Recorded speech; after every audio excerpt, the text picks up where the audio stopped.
Hello friends, હવે આપણે chapter 1 વિદ્યુત ભારો અને ક્ષેત્રો ધોરણ 12માં પહેલું ચેપ્ટર છે. સિક્વન્સ વાઇઝ જ જવાનું છે. ચેપ્ટર 1માં વિદ્યુત ભારો અને ક્ષેત્રો, એનામાં પ્રસ્તાવના જોઈએ તો આપણે જાણીએ છીએ થોડું ઘણું વિદ્યુત ભાર વિશે, બરાબર. તો એ વિદ્યુત ભાર ક્યાંથી આવ્યો, એના વિદ્યુત ક્ષેત્ર ક્યાંથી આવ્યું, તો એના માટે આપણે આખું વિદ્યુત શાસ્ત્ર સમજવું પડશે, બરાબર. ત્યારબાદ આપણે વિદ્યુત ભાર અને વિદ્યુત ક્ષેત્રની ચર્ચા કરીશું. તો સૌથી પહેલાં વિદ્યુત શાસ્ત્ર કોની જોડે છે, કેવી રીતે છે, બરાબર. તો વિદ્યુત શાસ્ત્ર મેઇન આપણે આજુબાજુ વિવિધ ઘટનાઓ થાય છે, એમાં બધી ઘટનાઓમાં વિદ્યુત જોડે જોડાયેલું છે, એના દ્વારા જ પ્રક્રિયા થાય છે.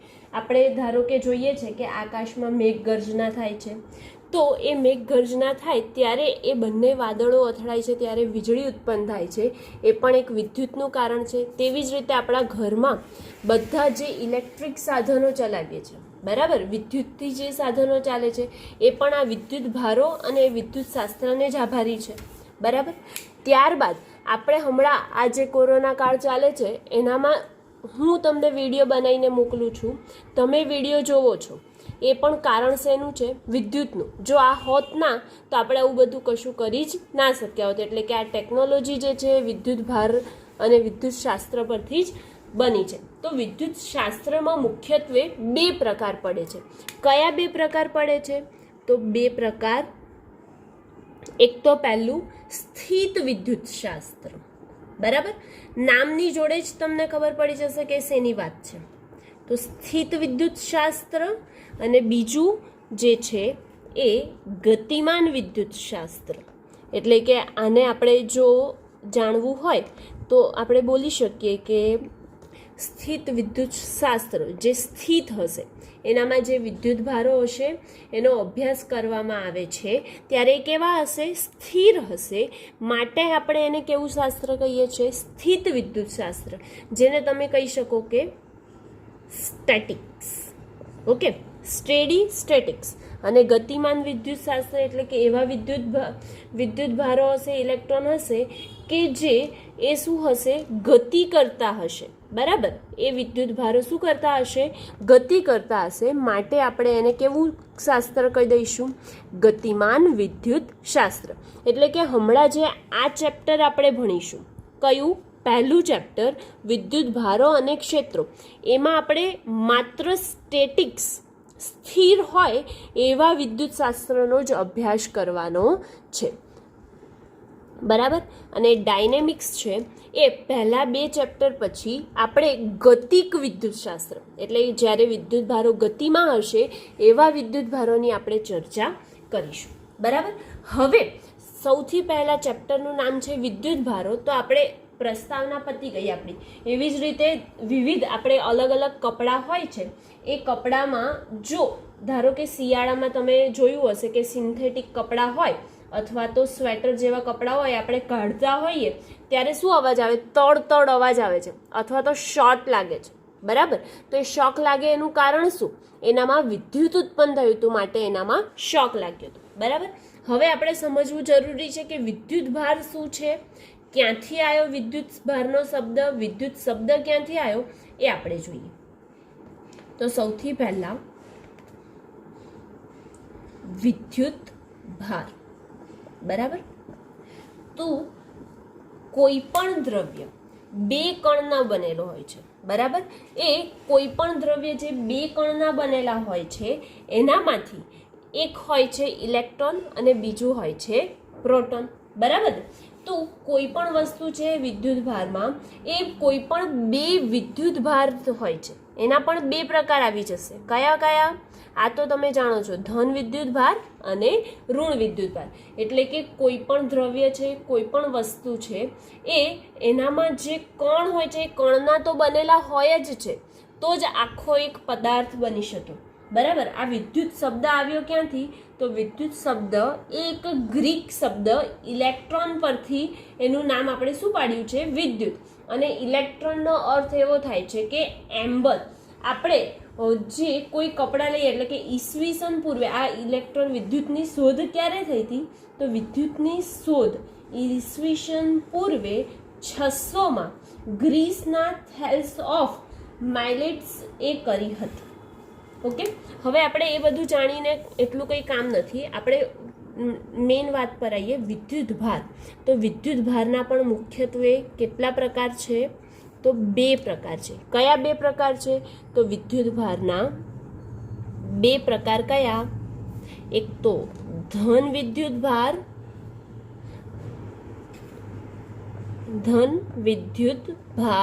અને બીજું કયું આવી જશે? ઋણ વિદ્યુત ભાર. બરાબર.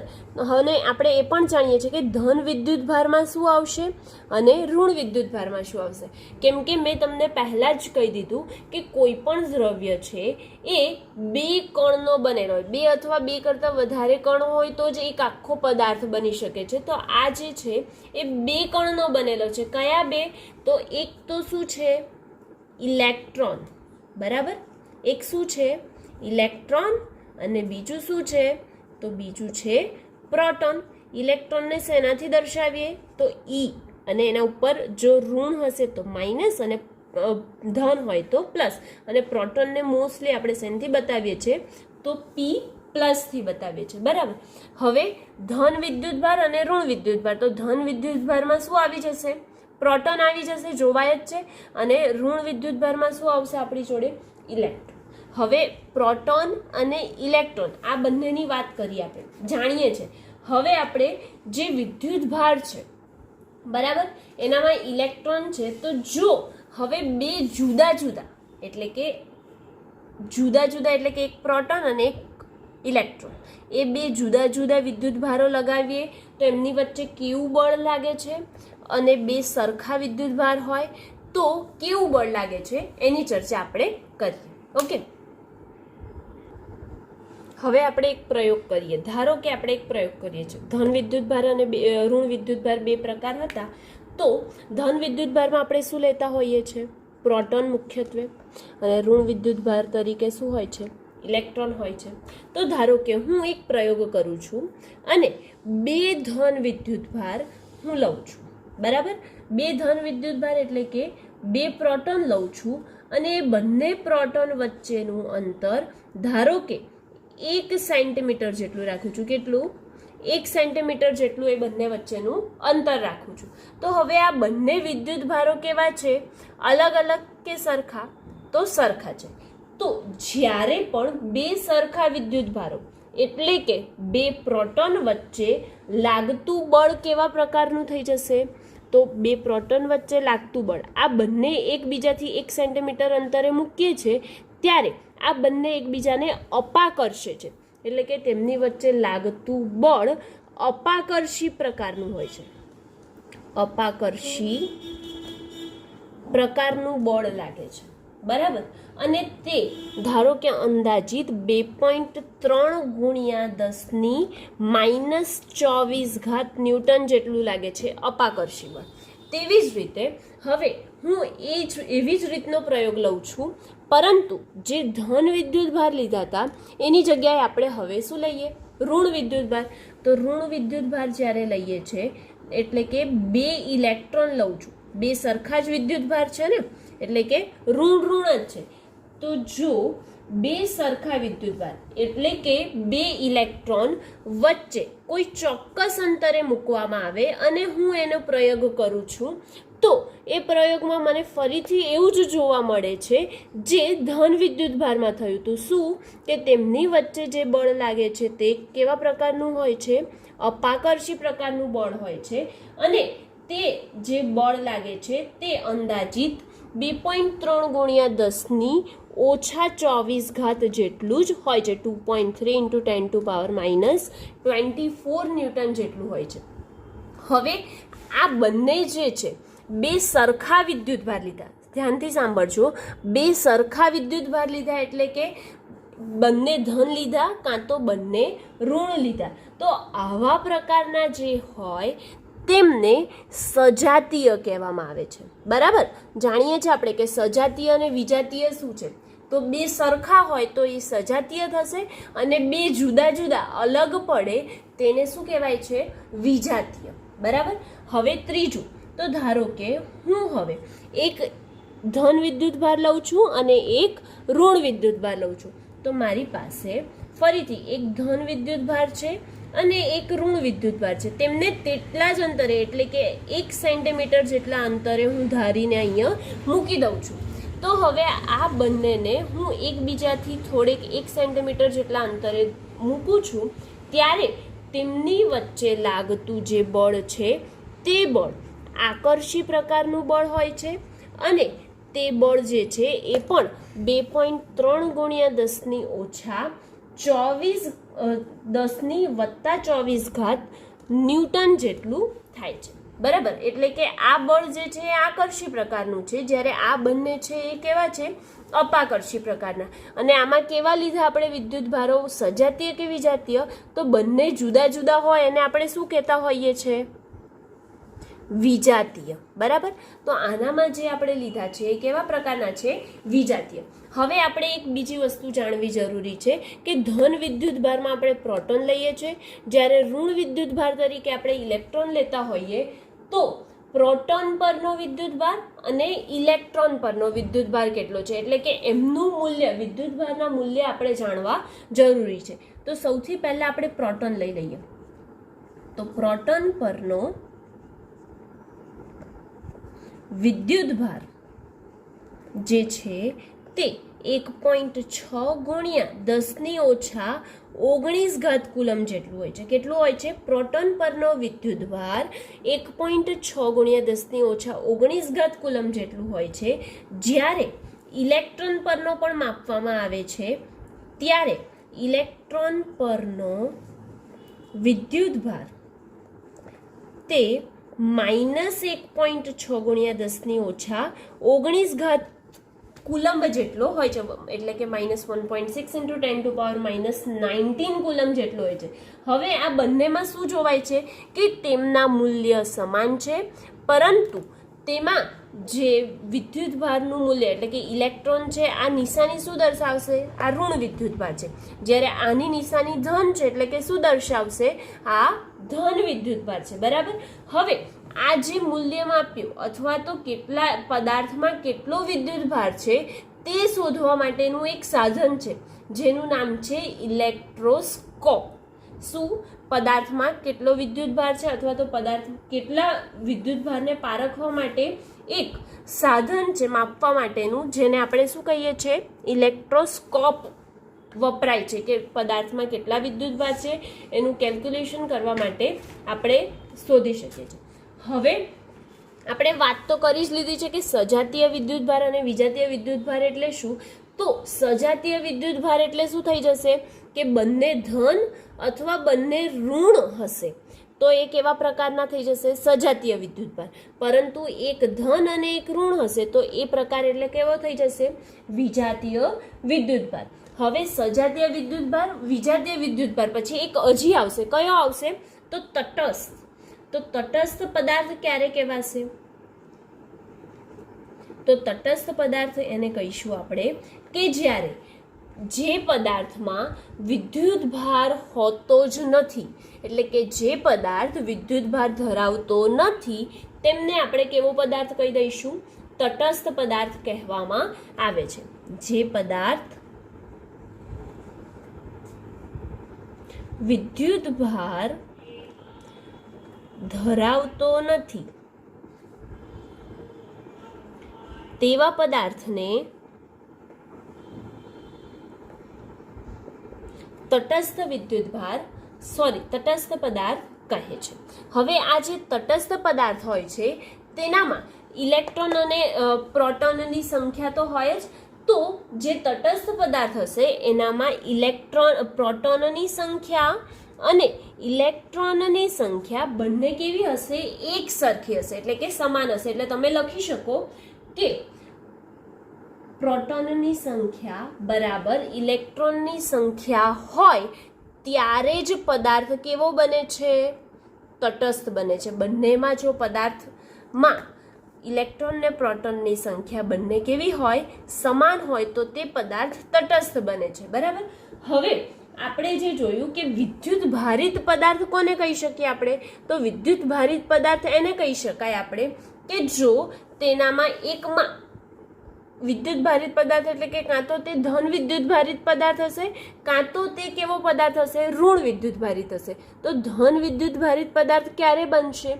તો જ્યારે તેમાં પ્રોટોનની સંખ્યા વધારે હશે ત્યારે તે પદાર્થ ધન વિદ્યુત ભારિત થશે, અને જ્યારે પદાર્થમાં ઋણ વિદ્યુત ભાર વધારે હશે ત્યારે પદાર્થ કેવો બનશે? ઋણ વિદ્યુત ભારિત બની જશે. તો આપણે તે જોઈ લઈએ, ત્યારબાદ તેની જે વિદ્યુત ભાર છે તેની લાક્ષણિકતા જોઈશું. બરાબર ફ્રેન્ડ્સ, હવે આપણે જોઈશું વિદ્યુત ભારિત પદાર્થની વાત કરતા હતા. તો વિદ્યુત ભારિત પદાર્થ, સૌથી પહેલા તટસ્થ પદાર્થની વાત કરી લીધી હતી. તો તટસ્થ પદાર્થ ક્યારે બની જતો હતો? તો જ્યારે ઇલેક્ટ્રોન અને પ્રોટોન બંનેની સંખ્યા જે પદાર્થમાં સમાન હશે ત્યારે તે પદાર્થ કેવો થઈ જતો હતો? તટસ્થ થઈ જતો હતો. હવે વિદ્યુત ભારિત પદાર્થ, તો વિદ્યુત ભારિત પદાર્થ ક્યારે કહેવાશે? તો કાં તો તે ધન વિદ્યુત ભારિત પદાર્થ થશે અથવા તો કેવો થશે? ઋણ વિદ્યુત ભારિત થશે. બરાબર, ઋણ વિદ્યુત ભારિત પદાર્થ થશે. ઓકે, તો ધન વિદ્યુત ભારિત પદાર્થ ક્યારે થશે અને ઋણ વિદ્યુત ભારિત પદાર્થ ક્યારે થશે? જે પદાર્થ ચોખ્ખો વિદ્યુત ભાર ધરાવે છે એ વિદ્યુત ભારિત પદાર્થ કહેવાશે. જ્યારે પ્રોટોનની સંખ્યા વધારે હશે કોના કરતા? ઇલેક્ટ્રોનની સંખ્યા કરતા, તો તે પદાર્થ ધન વિદ્યુત ભારિત થશે. બરાબર, અને જ્યારે પદાર્થમાં પ્રોટોનની સંખ્યા ઓછી હશે ઇલેક્ટ્રોનની સંખ્યા કરતાં, ત્યારે તે પદાર્થ ઋણ વિદ્યુત ભારિત થશે. આનો મતલબ એટલો જ થાય છે કે જ્યારે વિદ્યુત ભારિત પદાર્થ હશે ત્યારે પ્રોટોન અને ઇલેક્ટ્રોનની સંખ્યા સમાન રહેતી નથી. જ્યારે તટસ્થ પદાર્થ બની જાય છે, તટસ્થ વિદ્યુત ભારિત થાય છે, ત્યારે શું થાય છે? ઇલેક્ટ્રોન અને પ્રોટોનની સંખ્યા સમાન થાય છે. હવે આપણે વિદ્યુત ભારની લાક્ષણિકતા જોઈએ, જે આપણે જોયું હતું ને તે જ. તો જે વિદ્યુત ભારો છે એ એકબીજા સાથે આંતરિક ગુણધર્મો ધરાવે છે. કેવા ગુણધર્મો ધરાવે છે? તમારે આખું લખવાનું કે વિદ્યુત ભાર એ પદાર્થના આંતરિક ગુણધર્મ ધરાવે છે. બરાબર, પછી બીજું જોવા જઈએ તો આપણે, તો બીજામાં તેના બે પ્રકાર હોય છે. કયા બે પ્રકાર હોય છે તે જોઈ લીધું આપણે, કે ધન વિદ્યુત ભાર અને ઋણ વિદ્યુત ભાર. આ એની લાક્ષણિકતા. ત્યારબાદ વિદ્યુત ભારનું મૂલ્ય તેની ઝડપ પર આધારિત નથી. તે કેટલી ઝડપથી જાય છે, કેટલા ઝડપથી એક પદાર્થમાંથી બીજા પદાર્થમાં ટ્રાન્સફર થાય છે, કેવી રીતે ટ્રાન્સફર થાય છે આપણે સમજીએ છીએ, પણ એ એની ઝડપ પર આધારિત નથી. એટલે કે આ બીજી લાક્ષણિકતા થઈ ગઈ, ઝડપ પર આધારિત નથી. અને હવે વિદ્યુત ભાર પર જે બળ લાગે છે તે બળ આકર્ષી પ્રકારનું અથવા તો અપાકર્ષી પ્રકારના બળ લાગી શકે છે. એટલે આકર્ષી બળ અને અપાકર્ષી પ્રકારના બળ ઉત્પન્ન કરે છે. બરાબર, અને તે સ્થિર વિદ્યુત ભાર વિદ્યુત ક્ષેત્ર ઉત્પન્ન કરે છે. જો વિદ્યુત ભાર સ્થિર હશે તો એવો વિદ્યુત ભાર શું ઉત્પન્ન કરે છે? વિદ્યુત ક્ષેત્ર. સ્થિર વિદ્યુત ભાર વિદ્યુત ક્ષેત્ર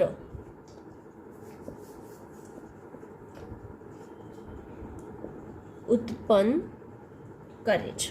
બરાબર, આ એની લાક્ષણિકતા થઈ ગઈ. હવે આપણે આટલું બધું વિદ્યુત ભાર તો કરી લીધું, પણ આપણી માટે આ વિદ્યુત ભાર નવો છે, તો એનો કોઈક ચોક્કસ એકમ છે.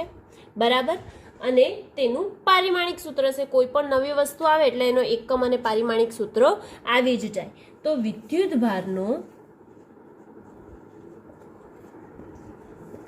એસઆઈ એકમ કુલંબ છે. બરાબર, અને વિદ્યુત ભારનું પારિમાણિક સૂત્ર T1 A1 છે. બરાબર. વિદ્યુત ભારનું પારિમાણિક સૂત્ર T1A1 છે અને તેનો SI એકમ કુલમ્બ છે. હવે આપણે સૌથી પહેલા વાત કરી લઈએ કે જે વિદ્યુત ભારોમાં બે પ્રકાર હતા તે વખતે સજાતીય વિદ્યુત ભાર વચ્ચે અપાકર્ષણ થતું હતું અને વિજાતીય વચ્ચે આકર્ષણ થતું હતું. બરાબર. તો એ અપાકર્ષી બળ અને આકર્ષી બળ જે લાગે છે એ કેવી રીતે લાગે, કયા કયા પદાર્થો વચ્ચે કેવી રીતે બળ લાગે છે તેની આપણે ચર્ચા કરી લઈએ.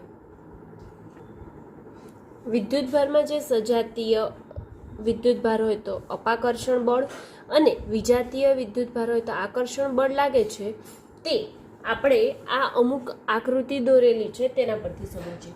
તો સૌ પ્રથમ મેં એક રેશમનો ટુકડો લીધો છે. બરાબર. એટલે કે રેશમની દોરી છે, એની જોડે એક સળિયાને બીજા તેવા જ વિદ્યુત ભારિત કાચના સળિયાની જોડે નજીક લઈ જવામાં આવે છે.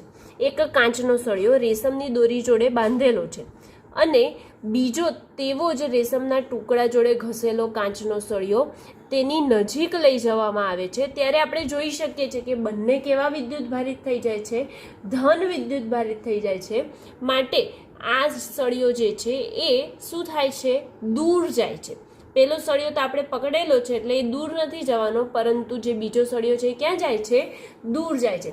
તેવી જ રીતે જો હું પ્લાસ્ટિકનો સળિયો લઉં છું, એને રેશમની દોરી સાથે બાંધેલો છે અને તે રેશમની દોરીની નજીક એવો જ પ્લાસ્ટિકનો બીજો સળિયો તેની નજીક લઈ જવામાં આવે છે, ત્યારે પણ આપણે જોઈ શકીએ છીએ કે બંને ઋણ વિદ્યુત ભારિત હોવાથી એ બંને એકબીજાને શું કરે છે, અપાકર્ષે છે.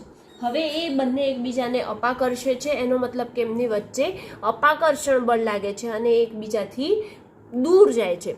હવે તેવી જ રીતે એક સળિયો જે લઉં છું તે કાચનો લઉં છું, તેને રેશમના કાપડ સાથે ઘસું છું.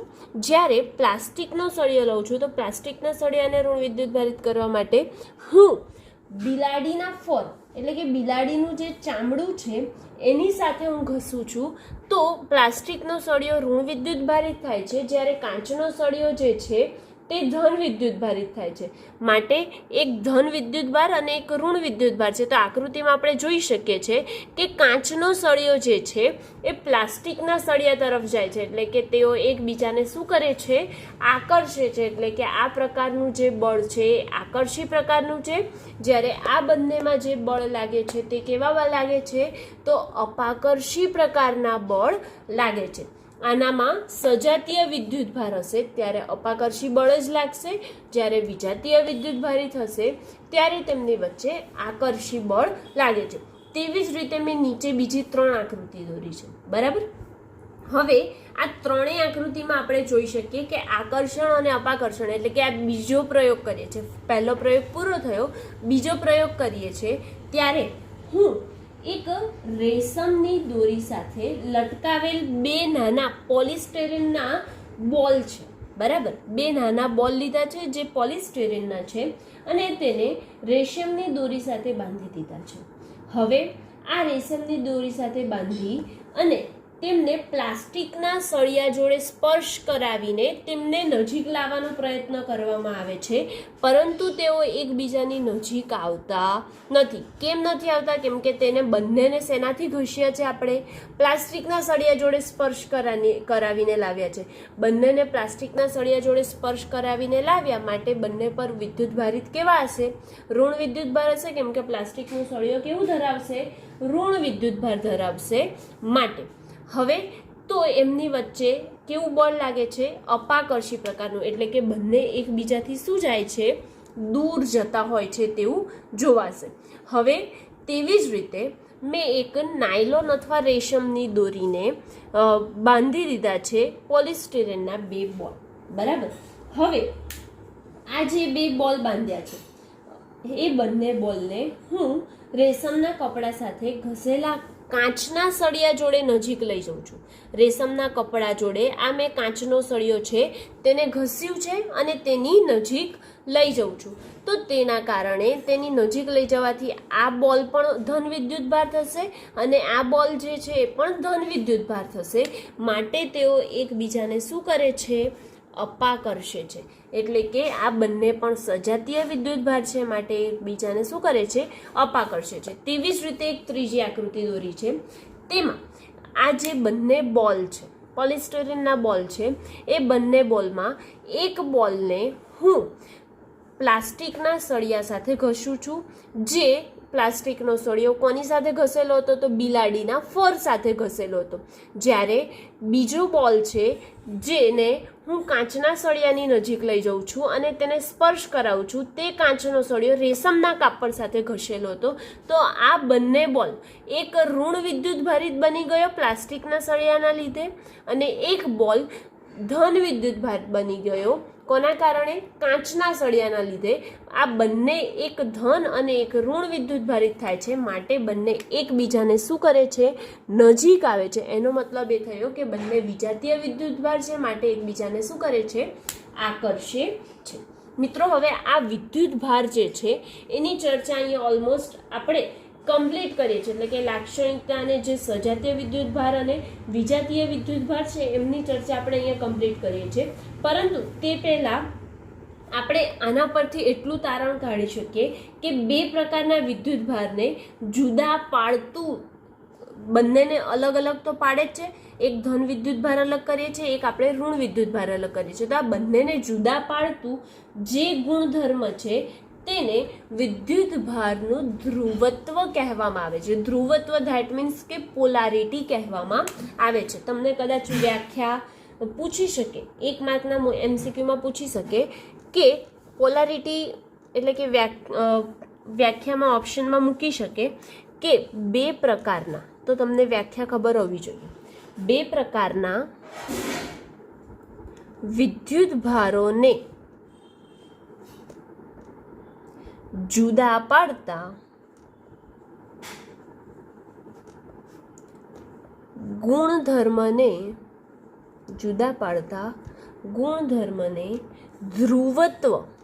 ધ્રુવત્વ એટલે કે શું કહેવાય છે? પોલારિટી કહેવામાં આવે છે. બે પ્રકારના વિદ્યુતભાર છે, એક ધન છે એક ઋણ છે, તો એ બંનેને અલગ પાડતા જે ગુણધર્મ છે તેને આપણે શું કહીશું? ધ્રુવત્વ કહેવામાં આવે છે. હવે મિત્રો આપણે ચર્ચા કરીશું વાહક અને અવાહક. આ બધું, આ જે વાહક છે અને અવાહક છે એ તો તમે બહુ સારી રીતે જાણો જ છો. તેના માટે આપણે તેની માહિતી થોડીક ઉપરથી ખાલી લઈ લઈએ કે વાહકો અને અવાહકો શું છે, કયા પદાર્થને વાહક કહીશું અને કયા પદાર્થને આપણે અવાહક કહીશું, તેની ચર્ચા કરી લઈએ.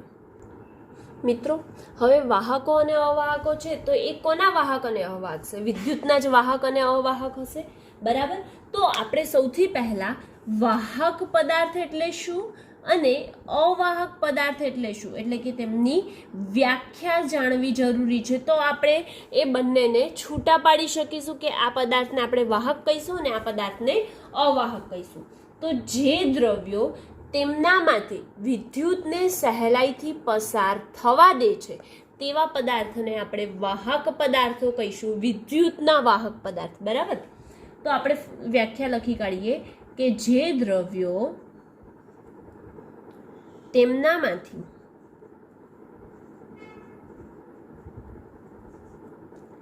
વિદ્યુતને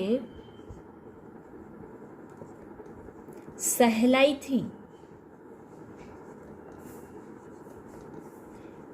પસાર થવા દે તેવા પદાર્થને વિદ્યુતના વાહક પદાર્થ કહેવામાં આવે છે.